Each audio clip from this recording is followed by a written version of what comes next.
Okay, okay, okay.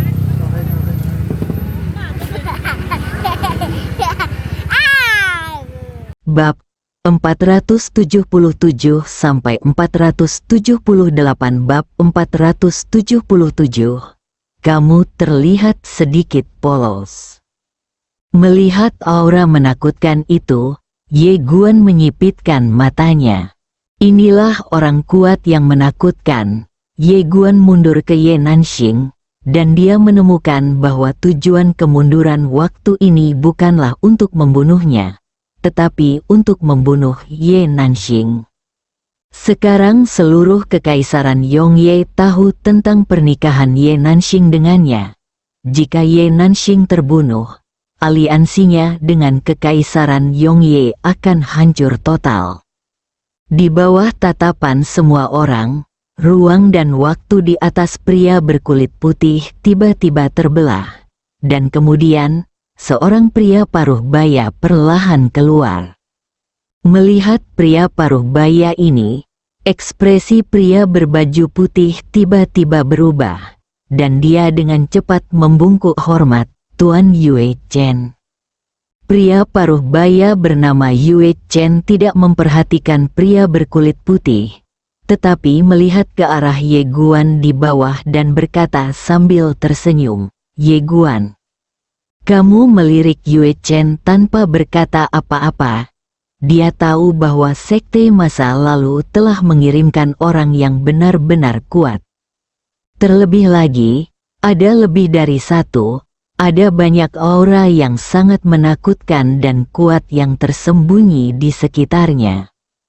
Ketika Ye Jun melihat pemandangan ini, wajahnya menjadi sangat jelek. Kekuatan mereka yang mengalami kemunduran di tahun-tahun ini jauh melampaui imajinasinya. Yue Chen tiba-tiba menatap Ye Jun dan berkata sambil tersenyum, "Ye Jun, aku datang ke sini hari ini untuk bertanya padamu, apakah keluarga Yongye-mu benar-benar akan bergabung dengan Ye Guan?" Lord Ye tiba-tiba mengerutkan kening, dan saat dia hendak berbicara, Yue Chen berkata lagi, "Kami, para Time Retrograde, tidak memiliki permusuhan dengan keluarga Yongye, dan kami tidak ingin sesuatu yang tidak menyenangkan terjadi dengan kekaisaran Yongye. Oleh karena itu, karena kamu berjanji untuk tidak bergabung dengan Ye Guan dan mengusirnya dari kekaisaran Yongye, kami berjanji tidak akan melakukan apapun terhadap kekaisaran Yongye." Ye Jun terdiam. Sejujurnya, dia sedikit ragu. Karena dia menemukan bahwa kekuatan orang-orang yang mundur di tahun-tahun ini lebih menakutkan dari yang dia duga. Dan sekte masa lalu di tahun-tahun tanpa akhir ini bahkan lebih tak terduga. Dan tidak hanya banyak orang kuat yang menakutkan yang bersembunyi di sana. Terlibatlah dalam perselisihan ini. Jika Anda melakukan sedikit kesalahan, Anda akan dikutuk. Pada saat ini, suara Ye Nanxing tiba-tiba terdengar di benak Ye Jun. "Jika saya adalah manusia kemunduran waktu, selama Anda menolak, menyinggung alam semesta Guangxuan, dan mengusir Tuan Ye, saya akan segera menghancurkan kekaisaran Yongye. Mereka alasan mengapa kami tidak mengambil tindakan penuh sekarang bukan karena kami takut dengan kekuatan kekaisaran Yongye, tetapi karena kami takut pada penguasa Penadao Agung." Mendengar ini, Ye Jun tiba-tiba terbangun. Seringkali orang yang mati lebih dulu adalah orang yang berada di tembok, karena kedua belah pihak ingin bersandar satu sama lain.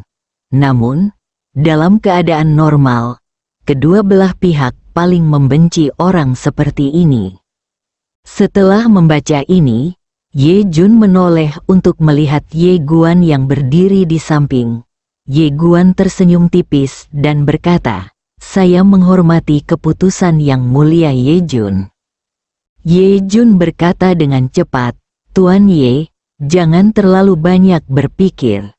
Anda akan menikah dengan Nanking besok. Saat itu, kita akan menjadi satu keluarga.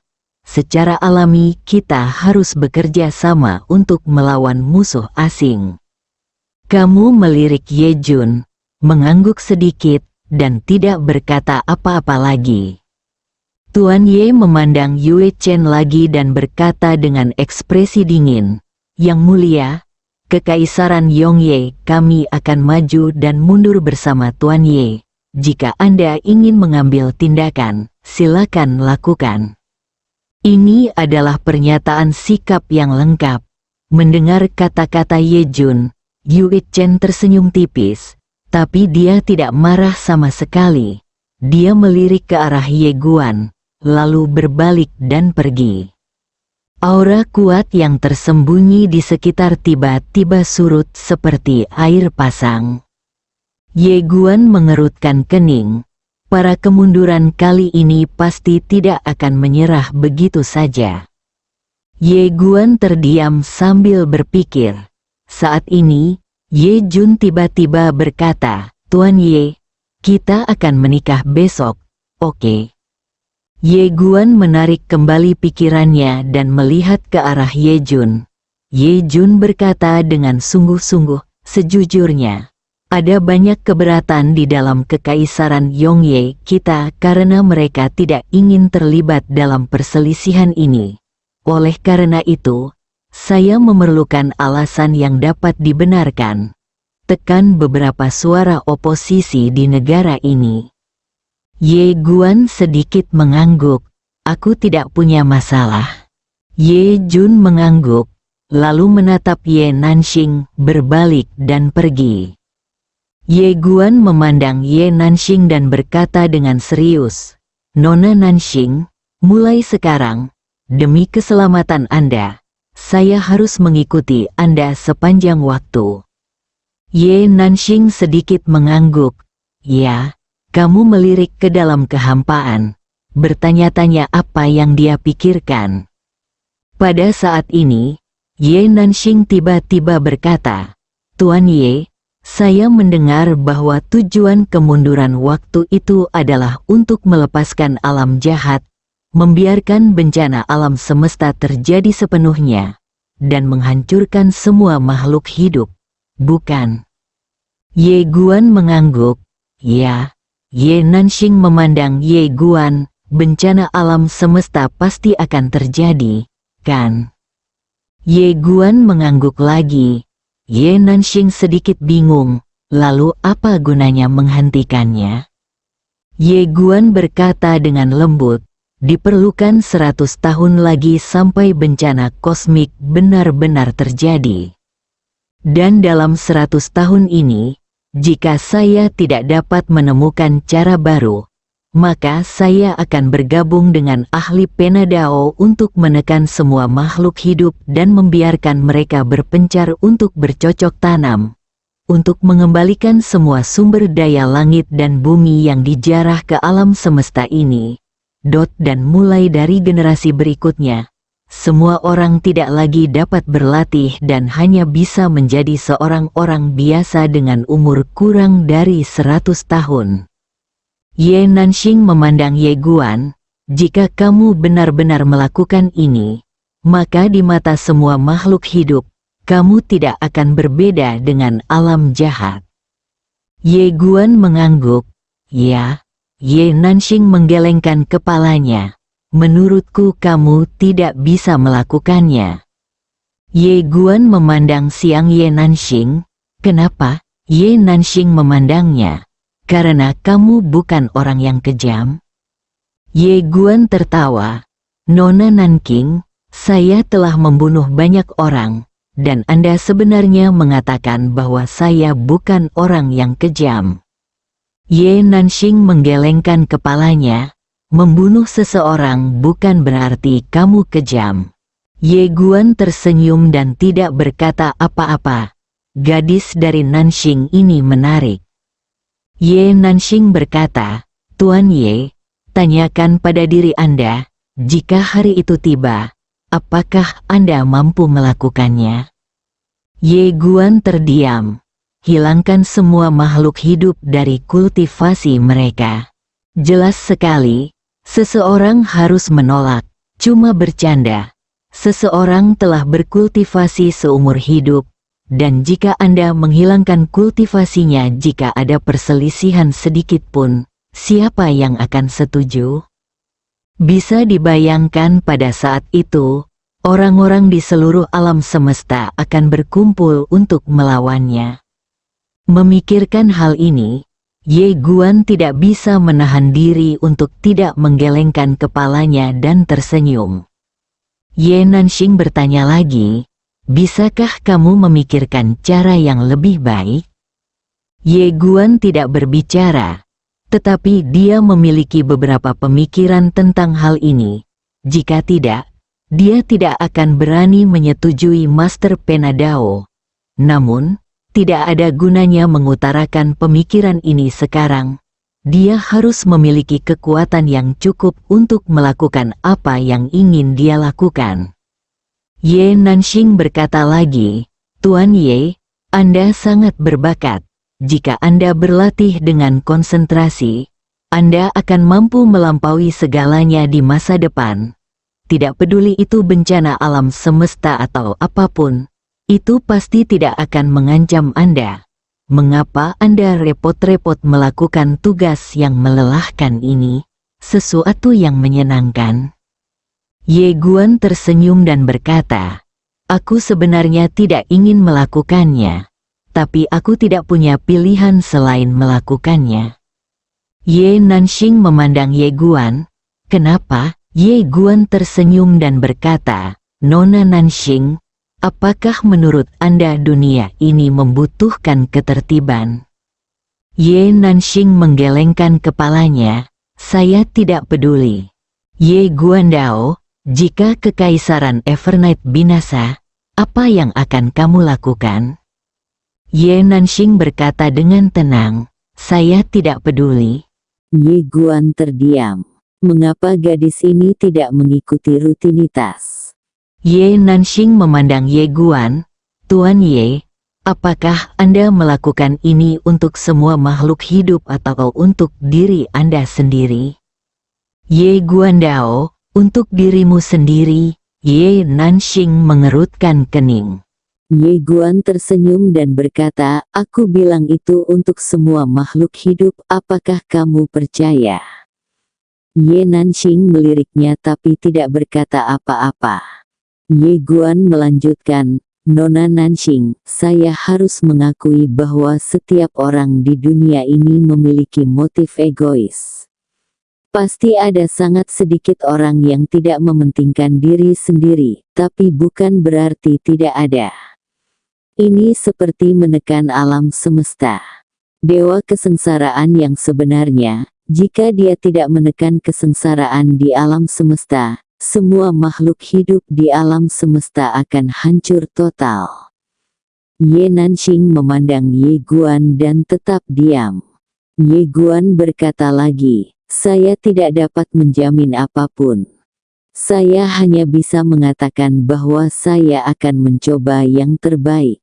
Jika tidak berhasil, maka seperti yang dikatakan oleh ahli Penadao, korbankan semua kultivasi orang kuat untuk kembali menciptakan keteraturan. Membiarkan semua makhluk hidup berdampingan dengan alam semesta pada akhirnya lebih baik daripada bencana total alam semesta dan kehancuran semua makhluk hidup di alam semesta, bukan? Ye Nanxing menghela nafas sedikit dan tidak membantah, yang dianggap sebagai pengakuan atas pernyataan Ye Guan. Ye Guan tiba-tiba tersenyum dan berkata, tidak perlu terlalu pesimis. Masih ada 100 tahun. Bagaimana jika aku bisa menemukan caranya? Biarkan aku memberitahumu sebuah rahasia.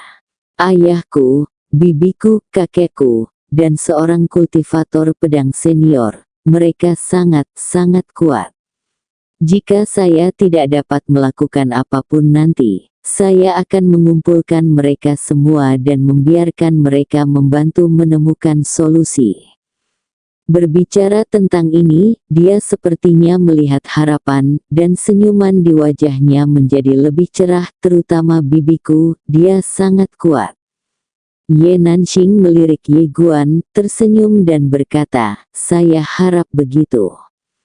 Ye Guan mengangguk, Nona Nanxing, kali ini saya ingin melawan Time Retrograde, jadi saya perlu bersatu dengan Kekaisaran Malam Abadi untuk melawan mereka. Saya tahu bahwa dalam pertukaran kepentingan ini Anda adalah korban. Tampaknya agak munafik untuk meminta maaf, tetapi saya berjanji kepada Anda bahwa saya akan berusaha untuk tidak membiarkan Anda terluka dan melakukan yang terbaik untuk membantu Anda. Petik 2. Ye Nanxing memandang Ye Guan, sedikit kerumitan muncul di matanya, dan berkata dengan lembut, Tuan Ye, jangan terlalu banyak berpikir, keluarga Yeku juga akan mendapat manfaat dari pernikahan ini, jadi kamu tidak berhutang pada Yeku, keluarga apapun. Petik 2. Ye Guan tersenyum dan kemudian berkata, Nona Nanxing, saya perhatikan Anda sepertinya tidak tertarik pada tahta. Mengapa demikian? Ye Nanxing menggelengkan kepalanya, menjadi seorang permaisuri, kamu tidak dapat melakukan apapun yang kamu inginkan. Ye Guan berkata dengan lembut, itu benar. Ye Nanxing menambahkan, namun, bukan tidak mungkin untuk melakukannya. Ye Guan tertawa dan berkata, menjadi permaisuri adalah kehormatan tertinggi. Ye Nanxing memandang Ye Guan, jika aku menjadi permaisuri, maka kamu akan menjadi pangeranku. Tahukah kamu bagaimana hubungan pangeran dan permaisuri? Mendengar ini, Ye Guan tiba-tiba penasaran, bagaimana kita bisa akur. Ye Nanxing berkata, pangeran tidak diperbolehkan tinggal bersama permaisuri. Hanya ketika permaisuri membutuhkan pelayanan, pangeran akan diperintahkan untuk tidur dengannya. Tidak hanya itu, permaisuri juga dapat menjadikan 360 selir pria. Tentu saja, status mereka jauh lebih rendah daripada pangeran, yang setara dengan penguasa harem. Selain itu, pangeran yang berbudi luhur juga harus membantu permaisuri menemukan pria cantik untuk dijadikan selir. Ye Guan berpikir sejenak dan kemudian berkata, Nona Nanxing, apa yang Anda katakan, ini adalah kebiasaan di sini, saya tidak keberatan, tapi bisakah Anda menunggu kami menikah dengan Li Hou? Seorang selir lagi. Ye Nanxing berkata, kenapa? Ye Guan berkata dengan serius, meskipun ini pernikahan palsu, kita harus saling menghormati, bagaimana menurutmu? Ye Nanxing menatapnya dan tidak berkata apa-apa. Ye Guan tiba-tiba berkata, apakah kamu memiliki pria yang kamu sukai? Ye Nanxing berkedip, ya, alis Ye Guan tiba-tiba berkerut. Nona Nanking, kenapa kamu tidak memberitahuku lebih awal? Jika kamu memberitahuku lebih awal, aku tidak akan setuju untuk menikah denganmu. Ye Nanxing bertanya, mengapa? Ye Guan berkata dengan serius, jika kamu memiliki pria yang kamu sukai, apa yang akan dia pikirkan jika aku menikahimu? Bukankah ini menghancurkan hubunganmu? Tentu saja dia tidak berniat menjadi pihak ketiga. Ye Nanxing tiba-tiba berkata, Tuan Ye, apakah Anda dibesarkan seperti binatang lepas sejak Anda masih kecil? Ye Guan tertegun, bagaimana kamu tahu? Ye Nanxing berkata dengan serius, kamu terlihat sedikit polos. Kamu Guan. ... Bab 478 bunuh kakek di atas dan ayah di bawah. Sederhana. Kamu melirik wanita di depannya. Pada saat ini, dia tiba-tiba merasa bahwa wanita ini tidak sesederhana itu. Namun, dia merasa itu normal. Bagaimanapun, Pihak lain lahir di keluarga kerajaan, bahkan jika dia tidak melakukan sesuatu yang gelap, dia pasti sudah melihat banyak hal. Saat ini, langit sudah cerah, dan sentuhan putih perut ikan muncul di cakrawala. Kamu melirik ke cakrawala, lalu tersenyum dan berkata, "Nona Nanxing, ayo jalan-jalan." Ye Nanxing tidak menolak, dan sedikit mengangguk. Keduanya berjalan menuju bagian dalam istana. Karena serangan time retrograde dan lainnya, ada lebih banyak orang kuat di istana saat ini, terutama di luar angkasa, di mana puluhan kaisar takdir menjaga mereka. Kamu melihat sekeliling. Saat ini, istana didekorasi dengan sangat meriah. Ada karakter merah besar di setiap istana, dan lentera merah digantung di atap dan kaki. Selain itu, ada karpet merah besar di pintu masuk semua istana. Pernikahan, tentu saja, kerajaan malam abadi tidak akan mengabaikan pernikahan ini. Bagaimanapun, identitas Ye Guan juga ada di sana. Ini masalah muka, dan kekaisaran Yongye harus melakukan pekerjaannya dengan baik. Ye Guan mengalihkan pandangannya dan berkata, "Nona Nanking, menurutku kamu perlu meningkatkan kekuatanmu untuk melindungi dirimu sendiri." Ye Nanxing memandang Ye Guan, tersenyum sedikit, dan tidak berkata apa-apa. Ye Guan tersenyum dan berkata, "Apa pendapatmu sendiri?" Ye Nanxing bertanya, "Apakah kamu tidak akan melindungiku?" Ye Guandao, "Ya, tapi bukankah lebih baik jika Anda memiliki kekuatan yang kuat dan melindungi diri sendiri?" Ye Nanxing sedikit mengangguk, "Ya." Ye Guan tersenyum dan berkata, "Biarkan aku mengajarimu cara berlatih." Ye Nanxing berkedip, "Oke." Ye Guandao, "Ayo bawamu ke tempat lain." Dengan mengatakan itu, dia langsung meraih lengan Ye Nanxing dan menghilang. Saat keduanya muncul lagi, mereka sudah berada di menara kecil. Saat memasuki menara kecil, kilatan keterkejutan tiba-tiba muncul jauh di mata indah Ye Nanxing. Jelas sekali, dia telah menemukan bahwa perjalanan waktu di menara kecil ini berbeda dengan di dunia luar. Ye Guandao, "Nona Nanxing, apakah Anda berada di negeri ajaib waktu sekarang?" Ye Nanxing menekan keterkejutan dan kebingungan di hatinya, menatap Ye Guan, dan mengangguk. "Ye Guandao, izinkan saya mengubah latihannya untuk Anda terlebih dahulu." Saat dia berbicara, dia menunjuk sedikit, dan seberkas cahaya putih jatuh ke alis Ye Nanxing. Ledakan, segera, pesan yang tak terhitung jumlahnya mengalir ke alis Ye Nanxing.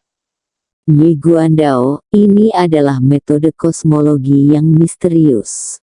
Ibu saya memodifikasinya dan dapat bertahan hampir seumur hidup.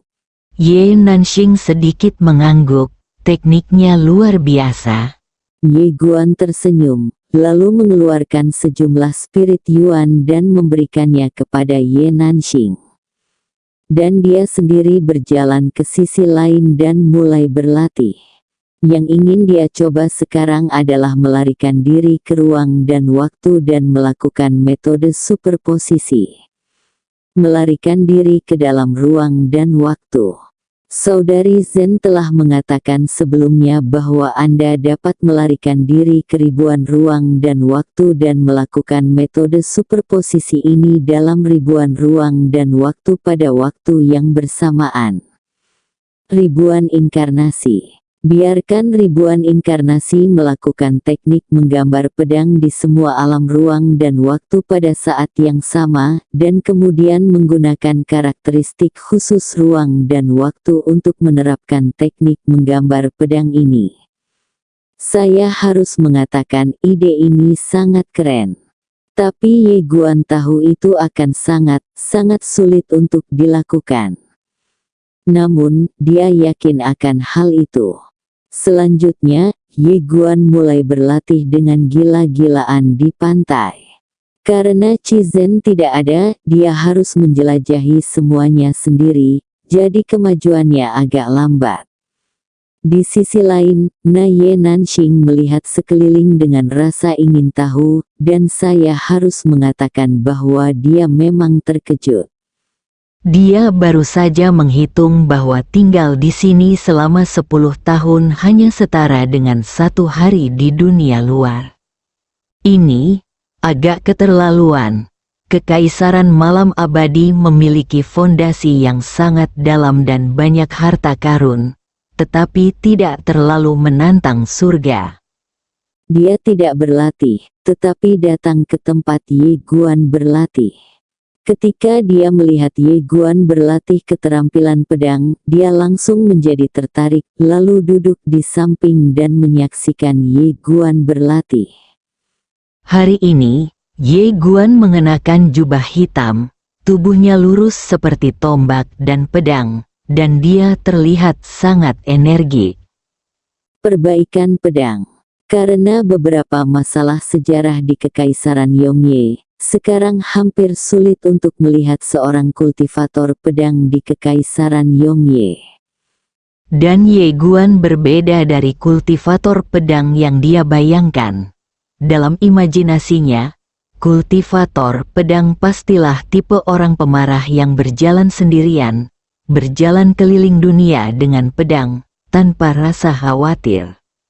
Dia memberikan kesan seorang sarjana, lembut dan kadang-kadang sedikit nakal. Jika dia tidak marah, dia sama sekali tidak terlihat seperti pendekar pedang. Ujung tajamnya tertahan, membuat orang tidak merasa tidak nyaman. Namun jika dia marah, ujung tajamnya akan seperti kekuatan petir yang mengintimidasi. Dia sebenarnya tidak memiliki niat buruk terhadap Ye Guan. Ayahnya ingin dia mengendalikan Ye Guan. Namun nyatanya, dia sendiri tidak memiliki pemikiran seperti itu. Karena sebenarnya dia tidak tertarik pada laki-laki, apalagi dengan sengaja mengendalikan laki-laki. Di dalam hatinya, yang ada hanyalah jalan yang benar. Jika wanita yang melahirkannya di kehidupan ini tidak datang untuk memohon padanya, dia tidak akan melakukan kontak dengan Ye Guan, tapi dia masih memiliki perasaan terhadap wanita itu. Karena ketika dia pertama kali datang ke dunia ini, dia tidak dapat berlatih karena alasan fisik. Di klan seni bela diri besar seperti keluarga Yongye, jika dia tidak dapat berlatih, dia pasti akan menjadi seperti orang yang tidak berguna telah diejek oleh klan sejak dia masih kecil.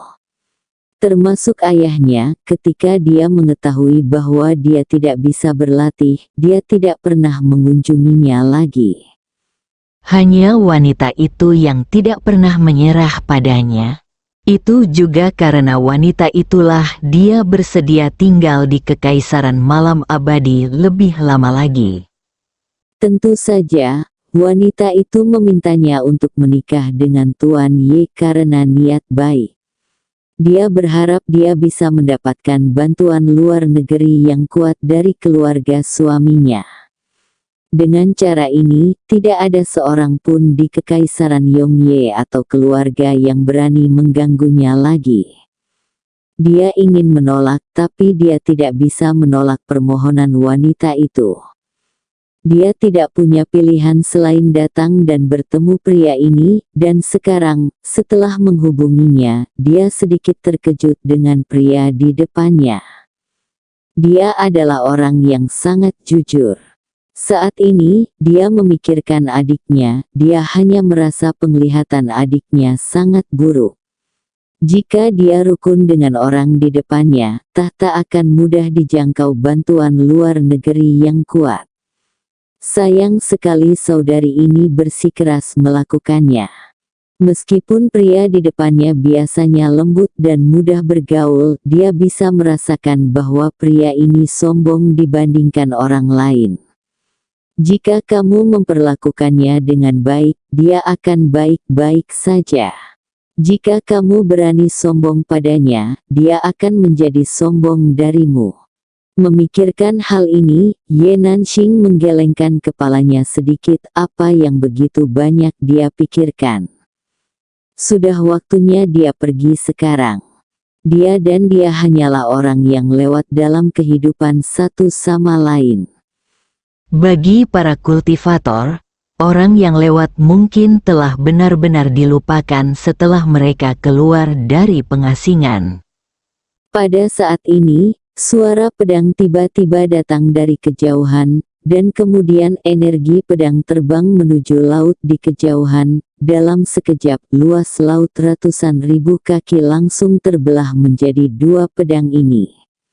Ye Nanxing menarik kembali pikirannya dan melihat ke arah Ye Guan di kejauhan. Pada saat ini, tubuh Ye Guan adalah ilusi. Melihat pemandangan ini, jejak kejutan tiba-tiba muncul di matanya, menjelma dalam ribuan ruang dan waktu. Seolah menyadari tatapan Ye Nanxing, Ye Guan menoleh ke arahnya dan berkata sambil tersenyum, "Bagaimana dengan gerakan ini?" Ye Nanxing mengangguk, "Tidak apa-apa, cukup baik." Ye Guan mengerutkan bibirnya, jelas tidak puas dengan jawabannya, dan berbalik untuk terus berlatih. Selanjutnya, Ye Guan berlatih keras setiap hari. Harus dikatakan bahwa sangat sulit bagi orang ini untuk menjelma ribuan ruang dan waktu untuk melakukan keterampilan pedang yang ditumpangkan, karena ia harus memiliki pencapaian ruang dan waktu yang tinggi. Tidak hanya itu, ia juga harus multi-tujuan yang sangat menguras mental. Sangat sulit, namun, Ye Guan menemukan bahwa apa yang dikatakan Sister Zen sepenuhnya dapat dilakukan. Jika dia berhasil berkultivasi, dia mungkin bisa membunuh kakek dan ayahnya dengan pedang ini. Singkatnya, membunuh tanpa pandang bulu. Memikirkan hal ini, Ye Guan tidak bisa menahan tawa. Sepertinya saya semakin kembung. Mungkin karena garis keturunannya yang gila. Garis darah gila, suatu hari di luar, 1 tahun di dalam menara kecil. Dengan cara ini, Ye Guan berlatih keras selama setengah tahun, dan akhirnya, ribuan keterampilan pedangnya akhirnya membuahkan hasil. Setelah digunakan, Ye Guan dari ribuan ruang dan waktu akan menggunakan pedangnya pada saat yang sama. Tentu saja, dia hanya dapat menggunakan satu pedang pada saat yang sama. Tetapi itu adalah superposisi dari 10.000 pedang. Kekuatannya begitu menakutkan, bahkan waktu dan ruang di menara kecil itu pun agak tak tertahankan. Faktanya, beruntung ada pohon asli. Jika tidak, energinya yang dalam tidak akan mampu mendukungnya bermain seperti ini. Tidak hanya itu, setelah menggunakannya, dia menemukan bahwa kekuatan fisik dan mentalnya akan terkuras habis. Ini adalah jenis gerakan yang membutuhkan istirahat lama setelah sekali digunakan. Ini sangat kuat, tetapi tidak dapat digunakan berkali-kali. Dan jika dilakukan dengan kekuatan dua garis keturunan yang diaktifkan, kekuatan gerakan ini akan menjadi lebih kuat. Dia sebenarnya sangat menantikannya. Pada saat ini, seolah dia memikirkan sesuatu, dia tiba-tiba menyingkirkan pedangnya, lalu berbalik untuk melihat ke pantai tidak jauh, tempat Ye Nanxing sedang duduk dan menatapnya. Ye Guan menghampiri Ye Nanxing dan berkata sambil tersenyum, "Selama periode ini, kamu sering datang ke sini untuk melihat saya berlatih. Apakah menurut Anda saya sangat kuat?" Ye Nanxing berkedip, sungguh menakjubkan. Ye Guan tertawa, "Sebenarnya aku hanya menyumbang 10% dari kekuatanku." Jika aku mengerahkan 20% kekuatanku, kekuatannya akan terlalu besar dan menara tidak akan mampu menahannya.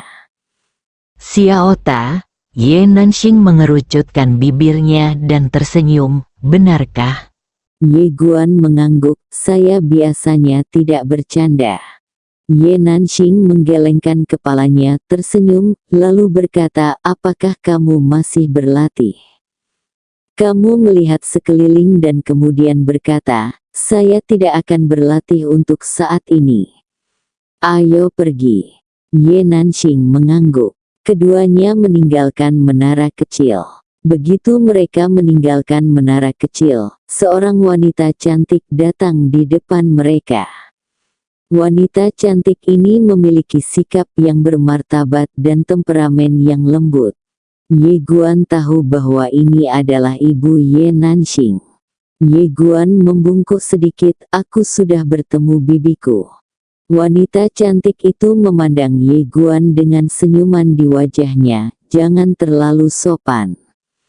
Ini adalah kedua kalinya dia bertemu Ye Guan, dan dia harus mengatakan bahwa dia sangat puas dengan Ye Guan. Dia tidak hanya memiliki latar belakang keluarga yang kuat, tetapi dia juga orang yang berbakat, dia juga rendah hati dan sopan, dan yang paling penting, dia sangat kuat. Wanita cantik itu tersenyum dan berkata, bisakah kita bicara? Kamu melirik Ye Nanxing dan sedikit mengangguk, oke. Wanita cantik itu berjalan ke samping, Ye Guan mengikuti. Ye Nanxing melirik mereka berdua tapi tidak berkata apa-apa. Wanita cantik itu berjalan ke samping bersama Ye Guan. Setelah berjalan beberapa saat, dia tiba-tiba berkata, biarkan dia punya bayi. Ye Guan menoleh untuk melihat wanita cantik itu, wajahnya penuh keheranan. Di kejauhan, Ye Nanxing melirik wanita cantik itu tapi tidak berkata apa-apa. Dia tentu saja bisa mendengarnya.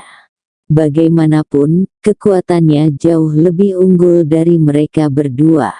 Bersambung.